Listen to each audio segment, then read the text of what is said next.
Week 3 discussing sound, editing, and color in films. Uh, Two questions that I selected are favorite films in terms of editing and favorite films in terms of sound. For favorite films in terms of editing, first one that came to mind was World Trade Center uh, from 2002 with Nicolas Cage. The the scenes with with the planes hitting crashing into the towers, with the then with the first responders making it to the scene of ground zero and starting to go into the buildings, the editing that goes into recreating that, because New York prohibited any destruction or chaos at the location of ground zero. So all those scenes had to be filmed in California and then edited and everything to make it seem like it did get filmed in New York City.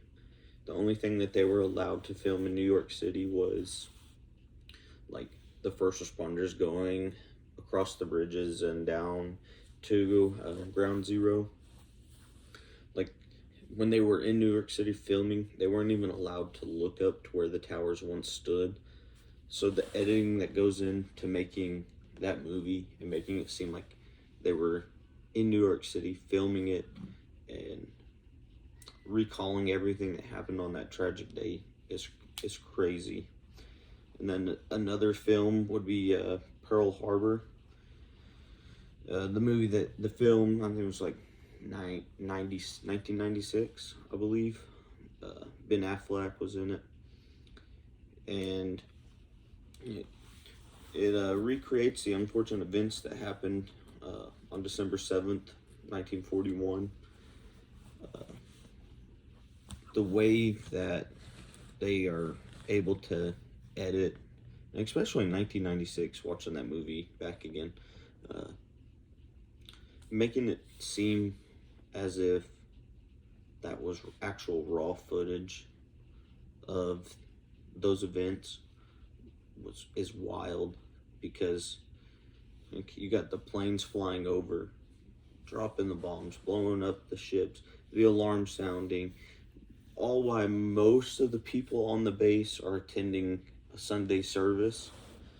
So the editing that goes into making you be able to feel and associate everything that's going on in the film, it's pretty wild, because it's able to splice it all together and make it flow coherently and make you think that it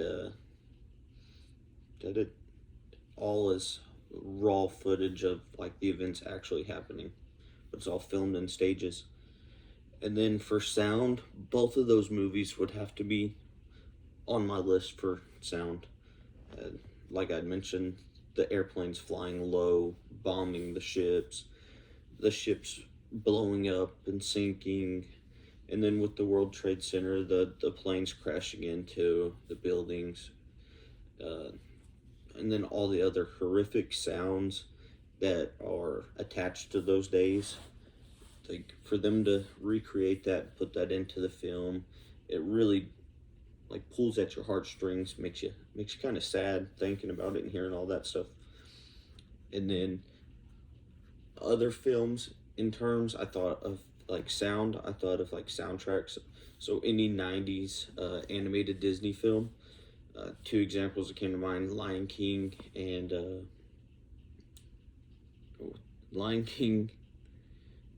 Little Mermaid. Both have amazing soundtracks. I want to say like Lion King, the soundtrack has sold like 15 million copies worldwide. It's crazy. And then that trend is still kept true with Disney animated films such as like Encanto and Moana, more recently Frozen. All have huge soundtracks that kids will sing all the time. You say one word, you say Bruno, and the first thing someone says is, "We don't talk about him." I mean, it's wild.